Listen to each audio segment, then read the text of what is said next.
Hi, good afternoon, everyone. Welcome to our latest live video. I'm delighted to say I'm here with Fliss, who will introduce herself in a second. As usual with any of our social media videos, please, if you've got any questions or comments, do put them forward to us, and I'm sure we'll get Fliss to try and answer them, or me if it's relevant. But yeah, just please feel free to contribute as we go through.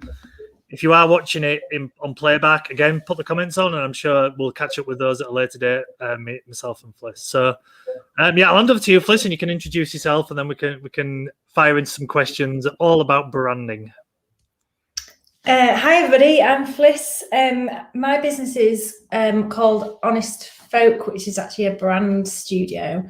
So I focus on helping businesses to use brand as a tool for their business, rather than just being a nice-to-have creative function. Put very succinctly, I work with designers on creating the visual side of the brand, and then I work with other businesses, copywriters, photographers, web developers, you name it, on rolling a brand out across the entire business. Perfect, Fliss. Thank you. Now, branding is one of those things I know you've experienced. People don't always understand what it is. So, kind of just briefly explain what branding, what you believe it is, and what it means to you.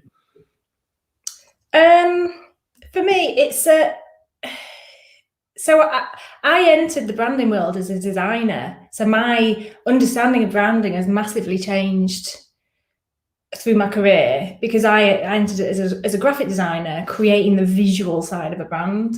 But that is not just the brand. The way I see it today is through my experience of being in a business and understanding it can be used as a tool to impact how your audience sees you. So you've got your business strategy, and that's what you want to achieve and who you want to target and all these various things. But then you need to reach those people. And your brand is how you can influence what they think of you. So there's a really good quote about branding is what people say about you when you're not in the room. And I think that's a really good description of it. It's what people think about you. It's the memories they have of your business and how your business makes you feel. And if you can think of any of the great brands that you love to buy from, you've got emotional attachment to it. So a brand is how you impact those feelings. No, that makes sense. I mean, you mentioned there some great brands. So from your point of view, what great brands are there out there that obviously a lot of people will recognize, and I guess why are they great brands in your eyes? I could name all sorts of I could name people like Nike, or I think firstly a really good one is Amazon, and I think they're really good because they don't really have an amazing visual brand in my opinion. That it's not a huge visual brand, I think is the best way to say it, but it's, what Amazon stand for, and they've got millions of customers around the world, and their aim is to be the most customer-centric company in the world. And the way they've done that is through having a platform for people to go and buy anything they might possibly want in the world. So that if you're looking for something, Amazon will have it. And then thinking about that and the fact that they're customer centric, they're now developing things like the Alexa, which is customer centric. It's there to help you and to give you any information you might need, or to buy anything you might need, or remind you. So it's customer centric, and so absolutely everything they do is sort of helping the essence of their business, and that is the brand. Yeah, and do you think you mentioned there earlier it's about how people talk about you, essentially about what they feel about the business? Well, is Amazon a great example of where, if anyone says to you, "Oh, I really want to get this," or "I want to find that," or "I can't get a hold of this," the first thing majority of us will say is, "Have you tried Amazon?" Tried Amazon, yeah, because that it'll have it. And I personally, I thinking about Christmas, I'm going to buy in independent stores and all these places. And sometimes can't find what you're looking for from independent stores, and then my go-to after that is Amazon, because I know they'll have it, and they always do. And it's really frustrating when you want to shop independent, but they've just got this amazing ability to have everything through the networks that they've built up. Absolutely. Well, they're a logistics company, are they? That's essentially what they are. But like I said, it's people, the way people view them, and you see there, Gemma's made the point about their customer service as well. I know I've experienced, if you ever have an issue with a product, something hasn't been delivered, they've always been on it in my experience. And that comes to that customer-centric view, isn't it? You can tell that absolutely every decision they make about the business, they take back to the customer. Well, what will the customer want? Well, how will that affect the customer? And that is branding. That is a really good example, because that is their purpose, to be customer centric, to think about the customer. So they're bringing absolutely everything they do back to it. Developing products like the Alexa, right? What does the customer want? What will help them? Blah blah blah. It's interesting how you kind of use Amazon, and you mentioned Nike earlier as examples of brands that obviously very strong brands, but visually you wouldn't say that they are anything out of the ordinary. And maybe is that a great example of, I joked in the information for this live video about a logo is not a brand. Is that where people get mixed up with that? Like, essentially the visual is the brand, but it is only at least part of it. It's not the whole thing. Yeah, I think I'm going to say something. I think the brand industry has been quite terrible over the years at actually explaining about what we do. And probably because a lot of people in the branding industry have entered it in the way I have, through being a graphic designer. And you don't have to work in branding to be a graphic designer, but through the years, as branding's developed as a function, thousands and millions have gone to work in branding agencies. But I think we've always, as an industry, focused more on the creative side of it. And it's very, there's so much creative thinking and understanding, but it's not just a creative function. That's a part of it. You've got the visual identity, the tone of voice, the copywriting. That's a creative function, but it's also, you've got to understand people and psychology and business. As a brand consultant, I have to understand business, because that is the primary function of a brand. It's to support a business in achieving its aims. Absolutely. Yeah, Stuart makes a good point about Amazon as well. A great channel to market for lots of businesses. So even though they're a huge business on their own, they do lots of small businesses and individuals. So thank you, Stuart. So kind of going on to the flip side of good brands, examples of maybe where brands have got things wrong, businesses have got things wrong with their brands. Is any kind of high profile ones that you can think of? I know probably about 10 years ago, Waterstones rebranded. They brought out this new curved W logo, and it could change and evolve, and that didn't last long, and it got a lot of backlash. And I think they just didn't really rebrand they didn't really take time to understand the customer before undertaking the rebrand. And I think that's often the problem with brands that go wrong, because there's, the Premier League logo, when that rebrand came out, they got a backlash for spending millions on a logo. But I think that's because people don't understand what it is. But ultimately, they went through a massive brand strategy piece for that. And the visual identity is still there, because it's obviously right for the brand.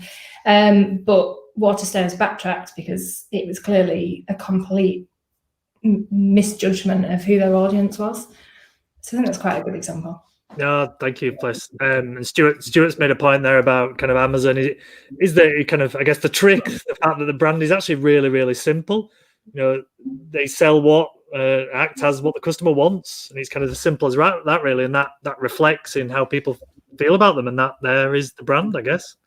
Yeah, I think it is simple, but I think if you work at Amazon, I imagine they'll have massive documents and things about their brand. Their visual brand is simple, and how they've taken great pains to be really simple in everything they do, because that's what the customer wants. And I keep saying that because that's their purpose, their brand. That's the whole thing they live for, because that's what they want. That's what their customers want. They want a business that is all about them.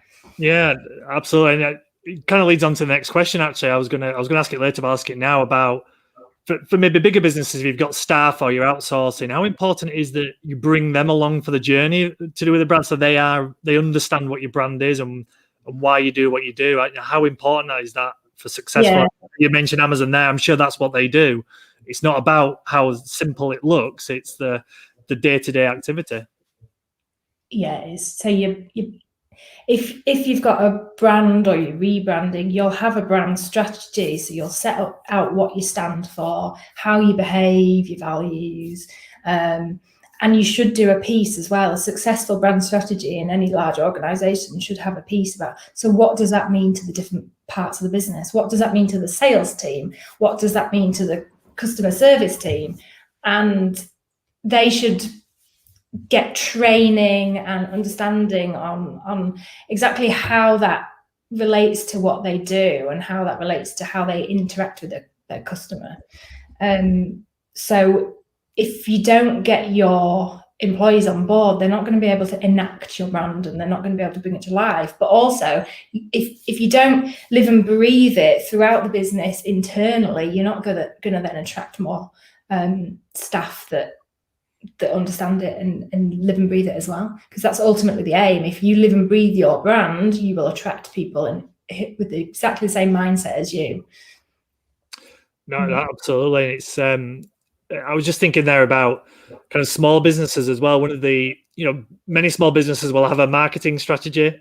They will have probably a sales strategy, maybe a people strategy, but often they don't maybe think too much about their brand. That's in my experience. And if you speak to anybody who knows all about selling and buying businesses, the thing that people buy generally is the brand. The brand. The majority of service-led businesses, the brand is what the money that they buy it for. So, what's your experience of that? Is that something that not enough, maybe smaller businesses that are looking to grow, focus on? Yeah, I think this goes back to a lack of understanding of what branding is, and probably the brand industry's lack of clarity on it, because people put branding as a marketing function. They put it side by side with marketing, but actually branding's up there with business strategy, and it runs through absolutely everything. So it runs through your marketing, it runs through your sales, it runs through your product development, because you've got this vision and mission and aims and goals and ways of doing things. So that should run through absolutely every area of your business. So if you're doing your business strategy, the next thing you should do is then your brand strategy, because your business strategy basically is the logical side, and your brand strategy is the emotional side, and it translates your business strategy into a way to run your business for your customers. No, absolutely. That makes sense, Fliss. And I like this comment from Natalie. Thank you, Natalie. Believe in your brand and trust the process. And I think it's really good advice for anybody. That makes a lot of sense. Yeah. Yeah. So I guess one thing that quite often happens with smaller businesses, especially, is that they don't often think about the brand too much in the early stages. It's about just getting the business established. But then they get to a point where they're looking to grow, and they potentially then look at the whole rebranding process. Yeah, I know that's something that you're kind of quite big on getting involved in that. So do you want to talk us kind of through what's involved and kind of the benefits of rebranding for businesses? So a lot of my clients are at that stage in their journey, and I must admit, if you're just starting out, it's very difficult to do a brand, because you don't really know who your audience is, and in the first 1 to 2 years of business, I mean, you'll know this, your offering changes and evolves, and you explore things, and you kind of niche down to your client, but you always know what you stand for, which I think is a key thing at the very beginning. But when you're at that stage and you're rebranding, you know who your audience is, you've played around with things, and you've got more of an understanding of how things are. So you've got so much data, I'd say, about who you are, who your customer is, what you stand for, how you help them. And I think you've got the confidence in what you do as well. So that's a really great place to rebrand. And the best place to start is by understanding all of that. Don't jump into your visuals or anything like that. You've got to sit down and actually understand where you've come from, how you set up, who your audience is, talk to them, ask them about how you help them and how you've improved their lives since working with them, and really gather all that information and get a great overview of where you're at and who you are. And also involve your internal staff and sit down and say, right, what do we stand for? What do you think we stand for? And does that align to my opinion? So you've got to really work that out internally, because you need to get everybody on board and understanding. So it's all about your business strategy, really, and how you're perceived before you actually do any of the content. No, absolutely. And I think a lot of businesses, when they're looking to rebrand, probably the reason that they want to rebrand is they want to visually look better. And whilst that there's obvious benefit for that is always good, but it's a little bit more than that. Would you say there's a little bit more to it than just that? There needs to be a purpose behind that. Yeah, I think if you're thinking if you visually want to look better, there's often, I think the primary understanding of that is your brand doesn't reflect your visual brand, your visual identity doesn't reflect who you are as a business. Yeah. So that's what that means generally, or you've never defined it in the first place, which means you might never have defined your vision, mission, and values, just your brand story, your key messages, all these things that go into a brand strategy. You might never have defined that. So it's going back to that point and really putting it down in sort of some kind of on a piece of paper or in a document. Yeah. We've had a really good comment in from Tessa, actually, about, obviously Tessa is a copywriter, so saying it's so much easier for copywriters to create content when a brand knows who they are. So having a brand and a business strategy in place literally influences everything else. So that, I guess, that kind of backs up your earlier point, how important that is and how much it helps other parts of the business. Yeah, and I'll say this from my days as being a designer. When I'm designing something, even still, or in the past when I was designing something, my first question would be, have we got some content? Without all the other stuff in place, you can't just pluck something out of thin air. It's got to come from somewhere. So you either need some content to design a brochure, or you need some content in terms of your understanding to design a visual identity to reflect it. Because when I'm sort of working with my designers on creating a visual identity, it's right, this is what they stand for. So how do we visually depict that? So it's always some kind of content, whether it's content in a brand or content from Tessa, for example, writing something.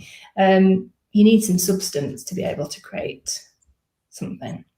Absolutely. Another comment in from Richard as well. Thank you, Richard.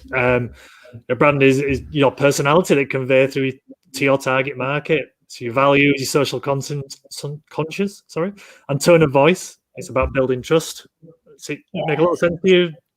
Oh, yes, totally, Richard. I think I see a lot of businesses who, we've all done it. You start out, you look at all the others in your industry, and you're like, oh, right, I'll do that, because you're not quite confident in what you're doing, and that's what the industry does. That's the industry norm. But is that your personality? And I think your brand is there to reflect the uniqueness of your business and how you are and why you're different to everyone else. Personality is key. No, thank you, Richard. Great point. Now, kind of probably a good chance to go to this right now is personal branding is something that's quite a big buzzword over the last year or so, and a lot of people talk about building your personal brand. I'm just interested in your thoughts, kind of the difference between, I hope it's fairly self-explanatory, but the difference between a personal brand and branding, and how they need to be thought about in two different ways rather than one.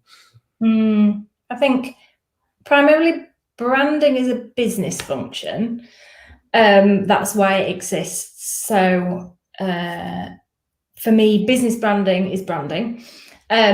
And personal branding is about your presence and your, sort of your personal PR, your personal, how people see you.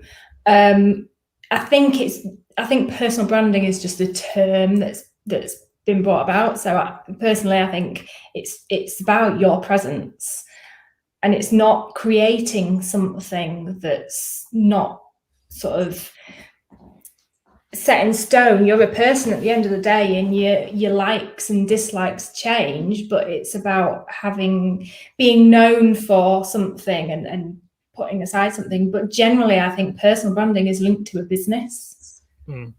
So for example, people know you and you're linked to the Northern Affinity, and everything you do from you personally, people will reflect on the Northern Affinity as well, but they know that they're two different entities. Yeah. So yeah, personal branding, it's about building up your presence and your sort of standing as a person and being known.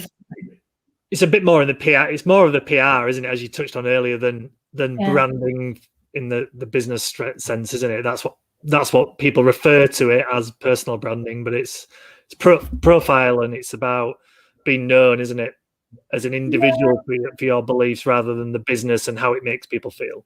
That's the thing, and you do still you've got a purpose in life. Lots of people say that they have a life purpose, and that is a personal thing, and businesses can have that as well.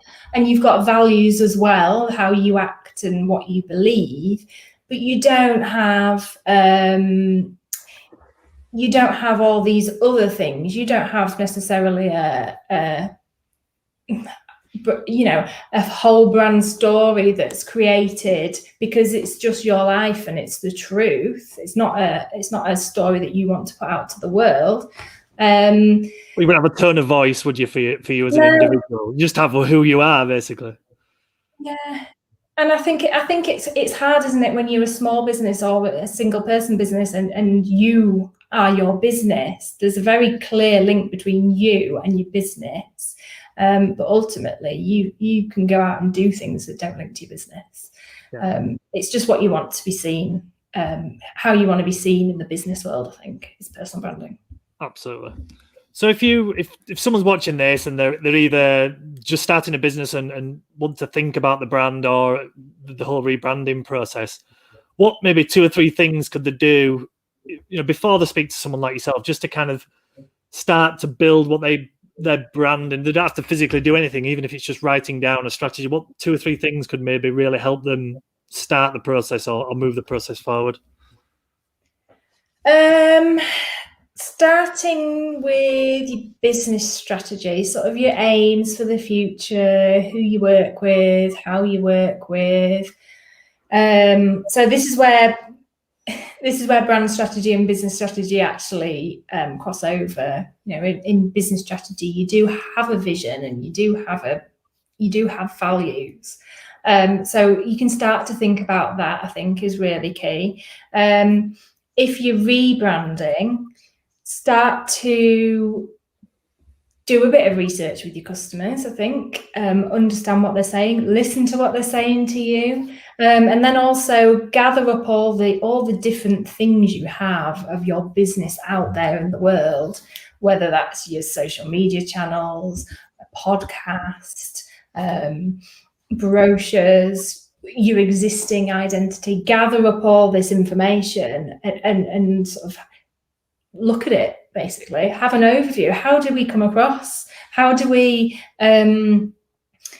are we consistent with what we're saying? Do people actually understand what we're saying, and does that actually link to what's in our business strategy? And I think, first of all, just get an overview in those different areas, and you can kind of build up a picture of what actually needs to be done.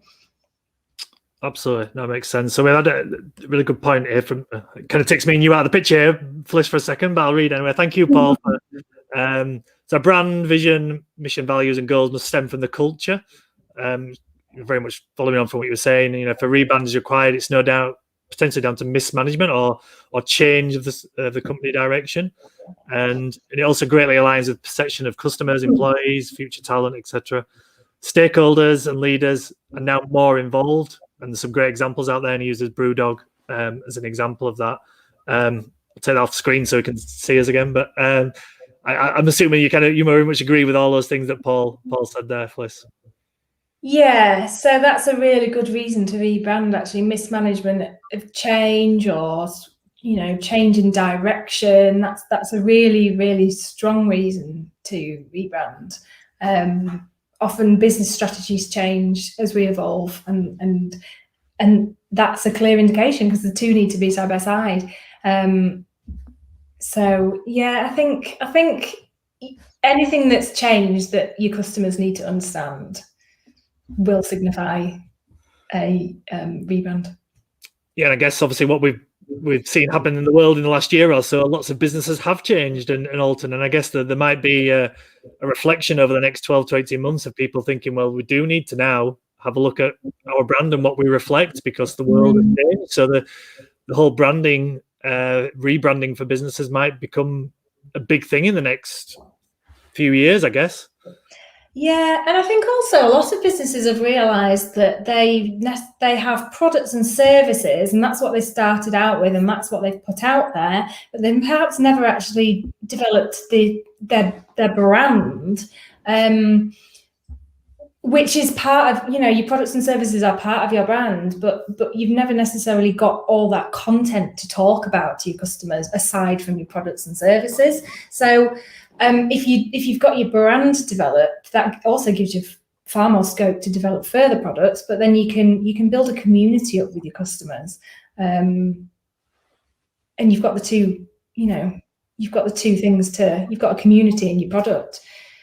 It's not just trying to sell all the time. There's something more to it, and I think businesses are actually realizing that actually we need more than our product now. We need to stand for something. No, that makes sense. Like I said, I think it will become even more apparent over the next few years, won't it? With that's such a big change in the world, it's going to affect a lot of people, and going to be a lot of reflection, I think. One last question for me: how important is a logo, Fliss? You don't have to have a logo to have a strong brand. You can have a really strong brand and not have a logo at all. Your logo is just like your name, Michael Edwards. That's what your logo is. It's an identifier, and it's what people recognize straight away, but it doesn't make a strong brand. So I'm going to say it's not the most important thing, but I get a lot of people come to me saying, right, we need a new logo.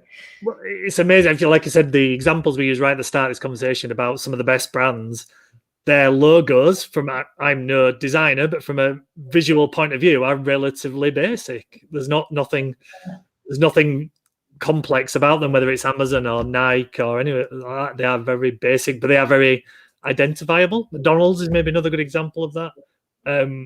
We all know what they mean. Yeah, really, really identifiable, and often they have to be simple to go on product as well, which I think is clear. But a logo is not memorable from the day it is launched to the world. A logo is memorable from how it is seen, and also how it is seen is not just down to the logo. So how it is seen is what you say, how you act, what you do. Nike, their logo because of all the years that they've been doing what they're doing, and they stand for. McDonald's, their logo. What do you think of when you see their logo? You think any McDonald's you walk into in the world will be exactly the same. I'll get exactly the same quality. Consistency, convenience, those are the type of things that you think of, don't you? That's what the logo helps to conjure up after years of being memorable. Absolutely. Thank you, Richard, as well. It's a visual badge. Yeah, that's a really good way to term it. Yeah, perfect. So thank you very much, Fliss. I mean, so if anyone wants to find out a bit more about what you do, where's the best places to find you?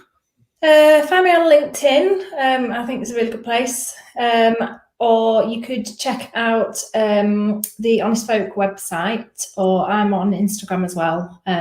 Sometimes put behind the scenes things of what we're getting up to at Honest Folk and a bit more work that you might not necessarily see on the website.